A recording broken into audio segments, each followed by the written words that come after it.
अमेरिकी short selling firm Hindenburg research बंद होने जा रही है। बुधवार को इसके संस्थापक नथान एंडरसन ने इसकी घोषणा कर दी।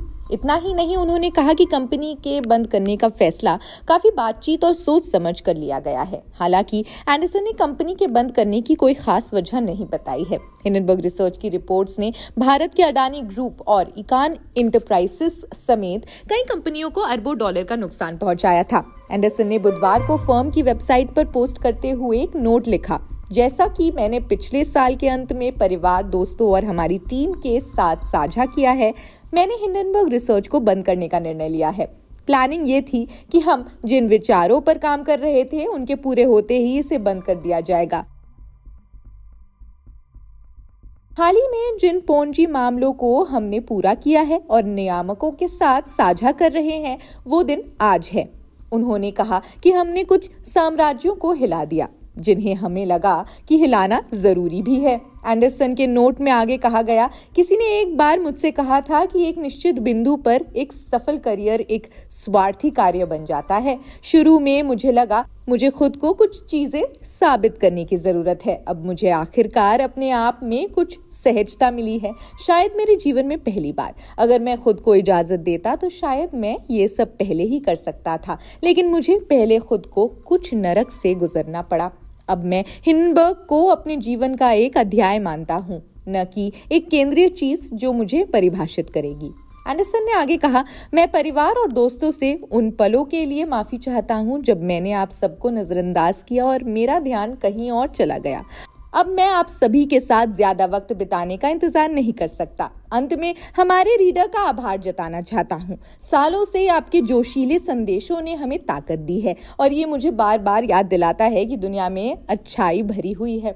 इसके लिए आप सभी का धन्यवाद। मैं इससे अधिक की कमी उम्मीद नहीं कर सकता। ये सब शुभकामनाएं हैं।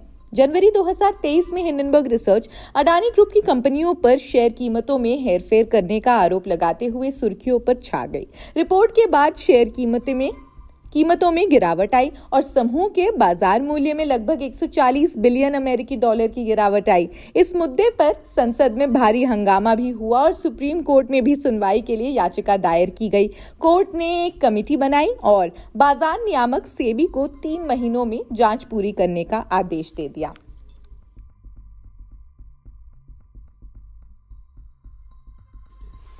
See, Anderson's announcement is due to personal reasons. That's what he says. There could be other reasons behind it. Some reasons behind it could also be that, Trump is generally not very friendly to the short seller sector industry business. And particularly last year, Truth Social, his holding company, TMTG, they were shorted and his stock tanked. He blamed the short sellers. It was not Hindenburg, but some others who were doing that.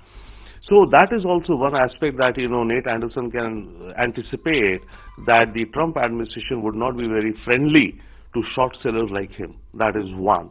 And secondly, there could be some, big corporate donor or ally or advisor of Trump whom Hindenburg has rubbed off, and he wants to, close his shop and get away and, maybe have a new, different career.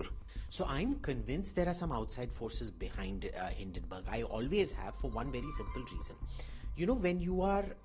When you have nothing to hide, you are transparent about all your funders, your employees and everything like that. It is only a person who operates in illegality, who tries to hide funding, who tries to hide we don't even know where their office is. They don't even have a registered office listed on their website. So it has always been a matter of major speculation who the funders, backers are. I'm sure there is some external pressure on this. कोई अपनी दुकान चलाए, कोई बंद करे, उससे हमारा क्या?